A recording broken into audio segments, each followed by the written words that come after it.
Qu'est-ce que l'avenir ne nous dira pas sur vous? Ne dira pas si j'ai été heureux ou non. Ouais. Ça restera indécidable jusqu'au bout.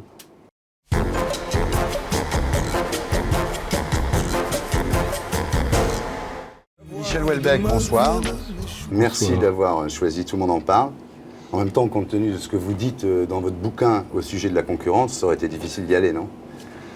Non, mais effectivement, oui, je suis dur avec Fogiel, mais il le mérite. Alors, vous publiez chez Fayard La possibilité du Nil, donc c'est l'événement littéraire, médiatique, commercial de la rentrée. Votre livre écrase d'ailleurs cette rentrée, et les 650 autres romans de la rentrée sont un peu réduits au rang de figurants, non? Oui, c'est pas de ma faute, hein. J'avais dit longtemps à l'avance que je publiais un livre. Bon, là j'ai décidé d'arrêter de faire de la fausse modestie parce que ça se verrait. Ouais. Donc c'est vrai que mon livre est bon. Oui, c'est un peu normal qu'il écrase la rentrée, oui. C'est pas de ma faute, enfin je veux dire... totalement. Ouais. Ça déclenche beaucoup de haine en tous les cas, non? Bah oui, mais ça aussi c'est normal. On peut pas en vouloir. Moi, la jalousie est un sentiment humain que je comprends parfaitement, avec lequel je sympathise même, et que je suis toujours prêt à pardonner. Vraiment. Alors au-delà du phénomène Houellebecq, on va parler du livre, et d'abord le pitch. Donc La possibilité du Nil raconte la vie de Daniel, qui est un être humain, qui vit pas vraiment à notre époque, hein, qui vit dans une dizaine d'années à peu près. Oui. Ouais. Oui. Avec quelques légères augmentations de phénomènes déjà visibles, comme mauvais traitement aux vieux, ce genre de choses. Oui. Ce qu'on a vu apparaître pendant la canicule de 2003. Oui, l'effarante inhumanité, en fait, dans lesquelles on finit ses jours, quoi. Puis l'islamisme est moins présent. Vous dites c'est un peu comme le punk, ça a été très fort, c'est redescendu, et maintenant, pour garder une comparaison musicale, c'est un peu comme la New Wave, quoi. Oui, ça m'offre. Ouais. Bon, ça peut... C'est Thermidor. Ça peut paraître bien optimiste, mais enfin, c'est ce que je pense. Hein. Ça m'est venu à l'esprit en voyant des filles très voilées, parce que le but était de faire peur, quoi. Ouais. Un peu comme le but des punks était de faire peur aux gens normaux. Ouais. Et en 2015, les filles ont toujours des voiles, mais enfin, c'est plus décoratif, vous dites. Oui, et puis bon, tout ça s'efface peu à peu. Donc je parie sur le fait que les choses se calment et qu'il y ait, bon, par intermédiaire de la jeunesse, hein, qui a envie de liberté de mœurs aussi. Alors, ce Daniel vit donc en 2015 à peu près, et sa vie est lue et commentée 2 millénaires plus tard par ses clones, des néo-humains, que vous appelez Daniel 24 et Daniel 25. Alors eux, en fait, ils n'ont plus besoin de se nourrir, ils vivent par photosynthèse. Hein. Oui, ils ont juste besoin, comme les plantes, de sels minéraux et d'eau. Et ils ont beaucoup moins... Bon, à part ça, il y a des mâles et des femelles, hein, comme les... Ils vivent seuls, reliés par un Internet franchement amélioré. Et ils ont un entraînement qui consiste en gros, d'abord à faire des exercices pour obtenir la paix, le calme, l'absence de désir et de souffrance.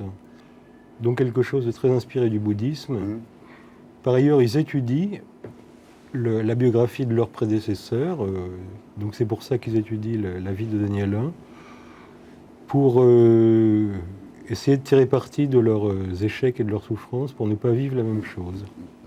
Alors, Daniel 1, donc celui qui vit dans 10 ans, c'est un humoriste à succès, un mix entre Dieudonné, Bigard, Pierre Desproges. Mais quelque chose de pire que tout ça réuni, parce qu'il est d'un cynisme total. C'est-à-dire que Dieudonné, je pense que c'est pas purement de la provocation chez lui. Je pense qu'il croit vraiment à la cause palestinienne. Et malheureusement qu'il est peut-être aussi devenu antisémite du coup. Alors que Daniel, lui, il est prêt à allumer tout le monde du moment qu'il pense que ça peut être marrant. Il a une misogynie affolante. il y a cette fameuse vanne, tu sais comment on appelle le gras qu'il y a autour du vagin, la femme? Oui. Il est misogyne, mais il a une espèce de... Il est toujours sur le fil du rasoir, quoi. C'est un bon pro. C'est un très très bon pro. Il provoque, mais il s'arrête juste à temps et il gagne plein de fric. Ouais. À un moment, il rajoute un petit peu d'antisémitisme parce que voilà, il pense que c'est bien. Alors, il fait un film porno qui s'appelle Broute-moi la bande de Gaza, mon gros colon juif. Voilà, oui. Donc, il essaye toujours de surfer quand même pour rester politiquement correct dans le politiquement incorrect. C'est en cela que c'est une légère anticipation parce qu'on est...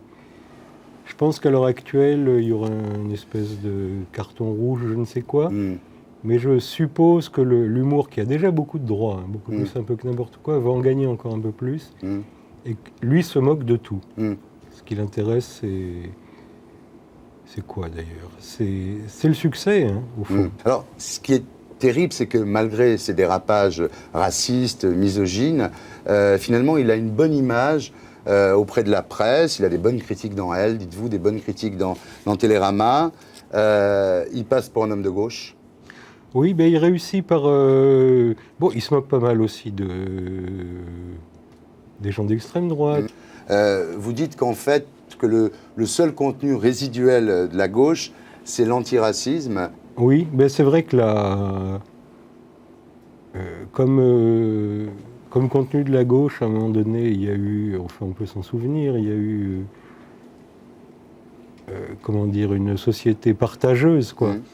Mais tout ça a complètement disparu, la gauche est devenue libérale. Ensuite, il est resté une espèce de libertarisme,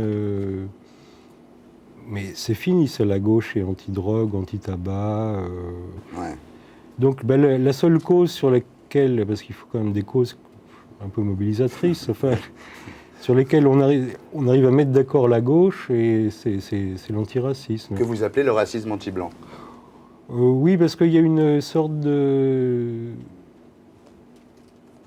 au fond, de désir de ne pas être blanc. Enfin, il y a cette culpabilité manipulatrice est un peu louche. Mais donc il arrive, à sa propre surprise, à être encore considéré comme un homme de gauche et même comme un humaniste. Oui, et pourtant les droits de l'homme, il s'en fout. Il dit, quant aux droits de l'homme, rien à foutre, à peine si je parviens à m'intéresser aux droits de ma queue. Oui. C'est un type finalement qui a écrémé, dites-vous, tous les créneaux porteurs, le racisme, la pédophilie, la torture, le cannibalisme, le parricide, avec un certain succès donc. Oui. Et à 47 ans, il est complètement lessivé, il n'en peut plus. Le type qui a conscience de sa propre médiocrité au fond. Il a conscience d'être pute, quoi, d'être pute et d'être putabile, de pas... Alors, il a 47 ans, il est lessivé, vous dites la vie commence à 50 ans, c'est vrai, à ceci près qu'elle se termine à 40, quoi. Donc, à 47, il est cuit. Il est... Bon, il tient limite, quoi. Enfin, il en a marre de ce qu'il fait, il en a marre de son public, il supporte plus le rire, ce qui est quand même grave pour un comique. C'est vrai qu'il y a quelque chose de méchant dans le rire. Et moi, j'ai déclaré, et c'est vrai que j'avais beaucoup été impressionné par quelqu'un qui était d'un naturel chaleureux, ouvert, et qui avait connu De Funès. Ah oui. Et au moment où je lui demande de parler de De Funès, je vois son visage changer, il me dit « Ah oui, lui, il était vraiment triste. » Et c'est impressionnant, parce que De Funès, c'est le comique le plus gentil, le plus tout public qu'on puisse imaginer. Ben, il semble bien que quelqu'un qui arrive à être comique, c'est-à-dire qui sait mécaniquement comment on peut faire rire les gens, qui a trouvé ce secret-là, ce soit un secret triste. Parce qu'on est obligé de très bien connaître la nature humaine. Oui, on est obligé de très bien connaître la nature humaine et on s'interdit d'exprimer... tout événement peut être vu comme comique ou comme tragique, quoi, si on veut. On s'interdit d'exprimer le côté tragique. Et apparemment, ça finit par vous rendre vous-même très triste. Alors donc, lessivé, il se retire en Espagne, dans une maison de 27 pièces au nord d'Almeria, mais il ne tient pas du tout compte de la beauté du lieu, ça n'a aucun effet sur lui. Il s'aperçoit que ça ne suffit pas, que le lieu peut être beau, mais Mais il ne peut rien en faire, en fait, de cette beauté. Mm. Il dit à un moment donné que s'il avait un réel tempérament artistique, il pourrait faire quelque chose de cette beauté, des tableaux, je ne sais pas quoi, mais ce n'est pas le cas. Ouais. Donc il s'ennuie. Et il vit donc avec Isabelle, qui est une rédactrice en chef d'un magazine de mode qui s'appelle Lolita. Voilà, mais il s'ennuie parce qu'il n'a pas envie de faire des enfants. Hein. Non, il n'a pas envie de faire des enfants et il n'est pas... Pourquoi ? Parce qu'il ne veut pas imposer finalement à d'autres êtres le calvaire d'une existence terrestre. Il y a un passage où c'est vrai, je me suis moi-même posé la question, pourquoi les bébés hurlent à ce point ? Alors, ça n'arrive pas du tout aux bébés chats, chiens, ni cochons.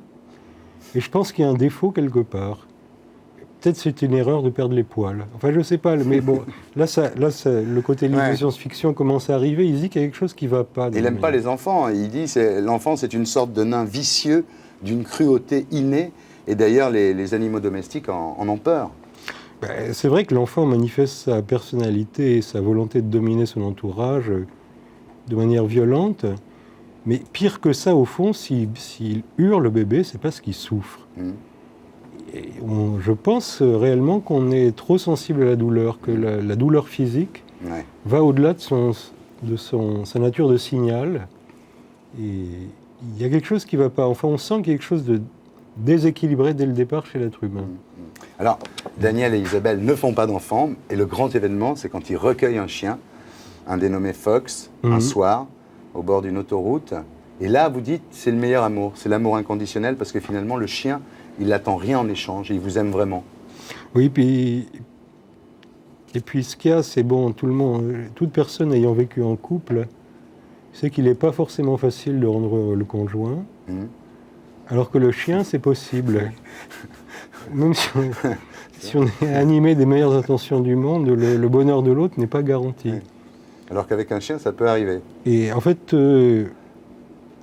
ça arrive c'est assez facile de rendre un chien heureux. Hein. La plupart des maîtres y arrivent. Et c'est beaucoup. Hein. Vous êtes heureux avec Clément, vous ? Oui, parce que je sais qu'il est heureux. Et donc j'ai ce pouvoir-là. Vous rendez quelqu'un heureux, finalement. Oui, un être heureux. Alors qu'avec un enfant, ce ne serait pas aussi évident. C'est pas aussi évident. En plus, l'éducation est plus facile, concrètement. C'est éduquer plus rapidement. Alors, entre Daniel et Isabelle, l'amour physique s'étiole rapidement. Lui, il se met au pastis Tranxène, ce qui est quand même un cocktail parfaitement welbeckien. Oui, c'est une nuit particulièrement dure où il s'aperçoit qu'en fait, elle n'aime pas vraiment l'amour physique. Et disons, elle fait ça pour lui faire plaisir. Mais elle n'aime pas la jouissance, parce que le problème d'Isabelle dans ce livre, c'est qu'elle est un peu trop narcissique. Elle a été très, très, très belle.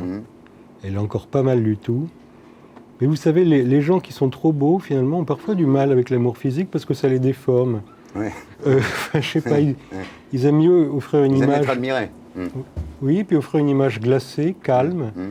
La beauté va toujours avec une certaine froideur, quand même. Et là, c'est terrible pour lui. Parce que lui, c'est ce qu'il préfère. C'est la seule chose qui, dans la vie, le motive encore. Et Isabelle part, il la trompe pas. Hein. C'est ça il la trompe pas du tout. Elle part parce qu'elle sent qu'elle est en train de se dégrader physiquement. Et elle précipite sa propre dégradation par une surconsommation de Cointreau. Elle prend 20 kilos, oui. Elle prend 20 kilos. Mais au départ, c'est elle qui laisse tomber. C'est ça qui est... Alors lui, très malheureux, heureusement, il tombe sur une dénommée Esther, que vous appelez la Belle, qui a 22 ans et qui va lui rendre la vie par le sexe, quoi. On comprend qu'il est à ce moment de sa vie où, en commençant à vivre ce qui va être un bonheur total, il sait qu'il va le perdre. Et il sait aussi que ce bonheur est si fort que sa perte va le tuer. C'est-à-dire qu'Esther est vraiment... il s'engage là-dedans, sachant que c'est sa dernière histoire, en fait. Alors, vous avez des phrases formidables. La vie sexuelle de l'homme se décompose en 2 phases. La première, où il éjacule trop tôt. La deuxième, où il n'arrive plus à bander. Et le problème de Daniel avec Esther, c'est qu'en fait, il se retrouve dans la première phase, en fait. Il éjacule trop tôt. Donc, il trouve une crème qui retarde l'éjaculation. Enfin, il est content, déjà. Il est content de revenir à la première phase, dans un premier temps. Oui, bien sûr. Bon, non, mais il faut quand même... En fait, non, mais il y a de grands moments de bonheur dans ce livre, quand même, avec Esther. Tout à fait. Alors, il trouve une crème qui est... Oui, on fait des choses maintenant, hein, quand même. Il ne faut pas nier le progrès technique pour retarder l'éjaculation. Et donc, s'ensuit une période de bonheur très intense. Et puis là, ça s'étiole parce que... Parce qu'il est vieux. Ce qui est terrible, c'est que... Ben oui, il est vieux. Il peut lui faire ce qu'il veut à cette fille, mais chaque fois qu'il veut l'embrasser sur les lèvres, elle se détourne, un peu comme une prostituée. Et à un moment, elle doit le présenter à sa sœur, et elle ne lui présente pas sa sœur, parce qu'il est vieux. Donc lui, il se rend compte de ça. Oui, enfin, c'est ce qu'il craignait, et ça se vérifie. Et puis là, quand on est vieux, on a eu plein de soucis dans sa vie, enfin... plus rien ne vous amuse, quoi. Il peut pas faire partie de son groupe de jeunes. C'est pas... En fait, c'est pas le sexe qui le casse dans cette histoire. C'est le fait que simplement, il a plus l'énergie, l'enthousiasme. Enfin, il est trop sage, trop sage, même pas trop résigné, trop vieux. Vous dites, dans le monde moderne, on pouvait être échangiste, bi, trans, zoophile, SM, mais il était interdit d'être vieux. Elle est jeune, quoi, c'est le début de sa vie amoureuse, c'est tout. Et lui, c'est la fin. Le problème, c'est qu'Isabelle n'aime pas assez le sexe et Esther n'aime pas assez l'amour. Voilà, c'est tout le dilemme. Pour Esther, l'amour, c'est un divertissement avant tout, quoi. Il n'y a pas d'implication personnelle. Vous pensez que c'est propre aux jeunes d'aujourd'hui, ça? Il est possible que l'amour soit mort, oui. Que ça soit... Après Dieu, ça fait deux. Hein. Oui, ça fait beaucoup. Ça fait beaucoup, hein. Je ne sais pas si les jeunes ont envie d'aimer ou pas. Je ne suis pas jeune, je ne peux pas prononcer, mais... Alors là, c'est terrible parce que donc plus d'Isabelle, plus d'Esther, il n'a plus que son chien, donc Fox, et il se réfugie chez les Élohimites. Alors c'est une secte évidemment directement inspirée des Raéliens, et ça vient d'une histoire insensée, c'est que dans la Bible, Dieu s'appelle Elohim, qui est un pluriel et qui veut dire les anges. Et effectivement, depuis de nombreuses années, et avant Raël, avant Claude Vorillon, il y a beaucoup de gens qui ont dit qu'en fait, le Dieu de la Bible, c'était les Elohim, les anges, c'était des extraterrestres. Bon, ça c'est le début. C'est le début du dogme. C'est plus ou moins rendu compte que ce qui était accordé aux extraterrestres, c'est-à-dire le pouvoir de créer et de manipuler la vie, les hommes étaient en train d'y arriver eux-mêmes, techniquement, sans extraterrestres. Et donc la grosse promesse, là, Élohimite, et en fait la promesse classique des religions, c'est rapporter à tout le monde l'immortalité et la jeunesse éternelle. Vous dites que c'est une philosophie très adaptée au monde moderne, parce que d'abord, il y a une grande permissivité sexuelle à l'intérieur de la secte, et ensuite, elle promet une immortalité palpable. Enfin, c'est pas une immortalité spirituelle, c'est une immortalité physique. En fait, oui, voilà, il n'y a pas besoin de croire à grand-chose d'extraordinaire, et c'est adapté au progrès technique. Vous dites qu'une religion, c'est une secte qui a réussi, mais vous le dites sérieusement? Ah bah oui, mais ça c'est... Si on voit les choses honnêtement, si on voit le départ des religions, c'est vrai que ça se présente vraiment comme une secte, c'est-à-dire un petit groupe dissident par rapport à une religion, une grosse religion. Donc, à l'inverse, on ne peut pas prévoir si une secte à l'heure actuelle ne va pas devenir une religion de grande diffusion. Vous le connaissez, Raël? Oui. Claude Vorillon. Oui, il est sympa? Oui, plutôt, oui. Oui. Vous êtes allé le voir, vous avez étudié. Vous avez passé du temps avec les Raéliens pour écrire votre livre, évidemment, pour étudier, mais aussi parce que vous êtes intéressé réellement par ça. Je suis intéressé par les religions en général. Et là, je cherchais une secte qui ne soit pas complètement grotesque, c'est-à-dire comme ces gens qui croient que l'oignon correspond symboliquement à différents stades de développement. Enfin, quelque chose qui puisse quand même pas être immédiatement ridicule. Et leur histoire de clonage, là, parce qu'il y a 2 ans, ils ont annoncé qu'ils allaient ou qu'ils avaient réalisé un clonage humain. Ouais, là, par contre, j'ai franchement des doutes. Bon, c'est vrai que, ceci dit, de toute façon, on n'est pas loin d'y arriver. Oui, vous dites, de toute façon, tout ce que la science permet sera réalisé. Oui. Ce qui ressort du livre, quand même, Michel, c'est que vous n'avez ni respect ni compassion pour l'humanité, quoi. Il y a même une haine de l'humanité, et même, je dirais, une haine de la part d'humanité qui est en vous. Alors pour vous, l'humanité, et misérable. Et les humains, quand on lit votre bouquin, on a l'impression que c'est un petit peu des mammifères dans un zoo, dans le fameux parc humain. En même temps, ils me sont sympathiques. Hein. C'est toujours... Enfin, il n'y a pas... Bon, c'est comme dans plusieurs de mes livres. Il n'y a pas de vraie solution. C'est-à-dire que le désir n'est pas une solution. Mais le non-désir non plus. Donc... Alors, ces mammifères auxquels vous réduisez les humains, vous dites sont en quête de sexe, de fun, et finalement vous dites à un moment de kids. Vous dites que ce sont des kids définitifs. Oui, c'est vrai qu'il n'y a plus que des kids plus ou moins vieux. Ouais.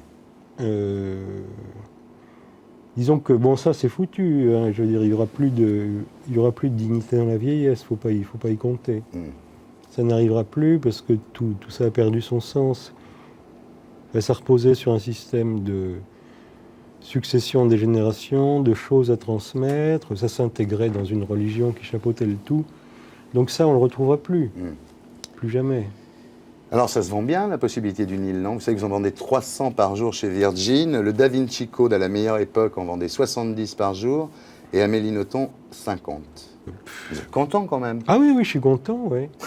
Ça m'effraie un peu, là, ce que vous me dites avec le Da Vinci Code, mais bon, je suis content. Ouais. Alors ça se vend bien, c'est traduit dans 36 pays. Vous êtes déçu par l'accueil de la presse française finalement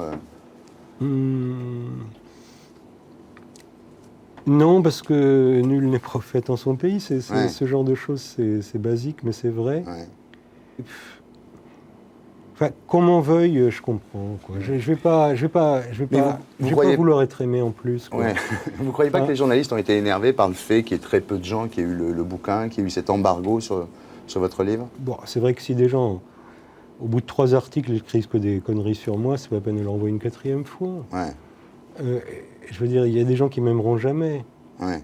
Vous avez fait très peu d'interviews. Cette rareté des interviews, c'est une façon de vous protéger contre vos dérapages en vue du prix Goncourt? Non, c'est pareil. Il y a des gens à qui ça vaut pas le coup de parler. Bon, puis, de toute façon, je veux dire, si je faisais énormément d'interviews, on me le reprocherait aussi. J'ai l'impression que je suis à un stade où quoi que je fasse, ce sera d'abord perçu comme très très malin. Oh là là, qu'est-ce qu'il est fort ce Houellebecq. Il fait énormément d'interviews, alors qu'est-ce qu'il est fort, il fait rien. Donc autant que je fasse ce que j'ai envie, c'est-à-dire faire des interviews avec les gens avec qui j'ai envie. Mais on vous remercie, mais c'est vrai que par exemple le Figaro, vous étiez très dur avec eux. Vous avez dit que vous refusiez désormais toute interview au Figaro pendant la durée de votre vie littéraire. Non mais là, c'est un peu exagéré. Il y a eu des mises en cause, même pas seulement de moi, parce que moi c'est aussi inévitable, de gens de ma famille, enfin des trucs que, je sais pas, Voici le ferait pas, quoi. Honnêtement, Voici hésiterait. Non, ce qui est drôle, c'est qu'il y avait des publicités qui devaient passer dans Le Point, dans l'Express, dans le Figaro. Vous les avez annulées et vous avez gardé seulement la publicité dans Chien 2000. Oui, Chien 2000. Ben ça, j'ai insisté pour avoir Chien 2000. C'est bien, Chien 2000. Mais pour les maîtres de chiens, c'est la meilleure revue. Ah oui? Il y a d'excellents dossiers techniques. On est tenu au courant dès qu'il y a un nouveau parasite. Enfin, c'est vachement bien fait.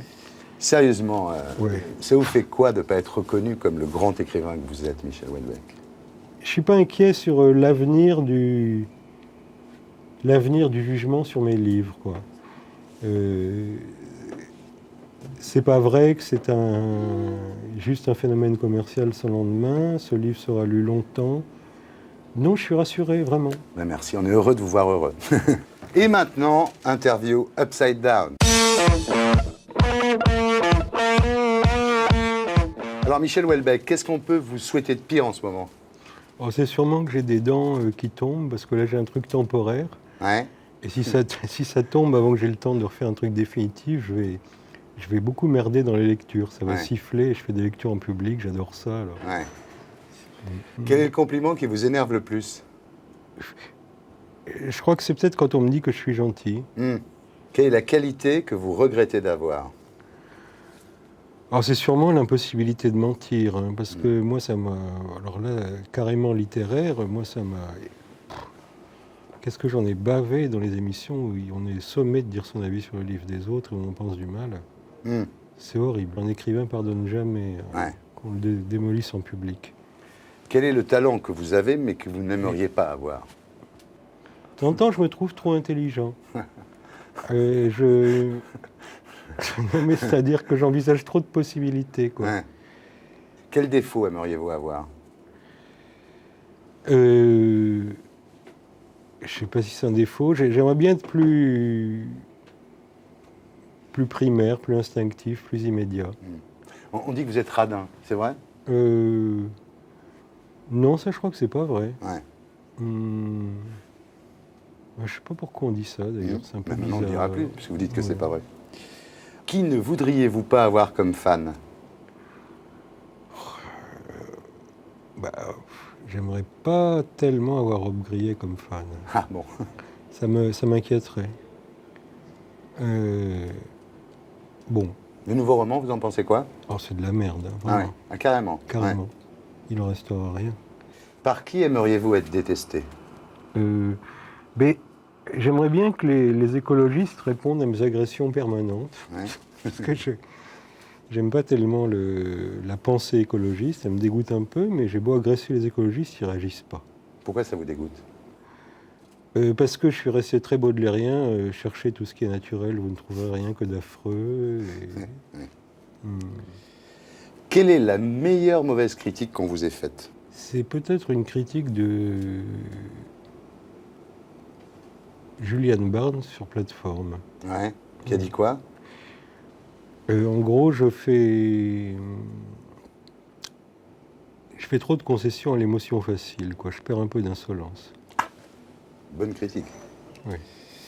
Quels sont les défauts que doit avoir une femme pour arriver à vous séduire? Maladroite, ça marche toujours. Moi, je me souviens bon, en fait, j'ai pas du tout, ça n'a pas du tout été une histoire d'amour par la suite, mais c'était une talent scout, et la première fois qu'elle m'a vu, elle était très émue de me voir, enfin, parce que j'étais déjà un auteur. Elle a renversé carrément la bouteille de vin sur moi, et je trouvais ça adorable.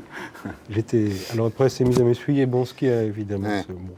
Enfin, non, il ne s'est rien passé. Hein. Mais la maladresse, oui. Qu'est-ce que l'avenir ne nous dira pas sur vous? Ne dira pas si j'ai été heureux ou non. Ouais. Ça restera indécidable jusqu'au bout. Oui. Qu'est-ce que vous n'avez jamais dit à personne? Et déjà, je vais te tuer. Ouais. Et parce que je pense que si je l'avais dit, je l'aurais fait, et que j'ai eu envie. Mais non, l'interdit moral du meurtre a été le plus fort. Ouais. Quelle est la question qu'il ne faut pas que je vous pose? Et ça serait peut-être qui je hais, parce que j'aurais des réponses, et que j'ai envie d'oublier. En fait, j'ai envie d'être apaisé, d'oublier.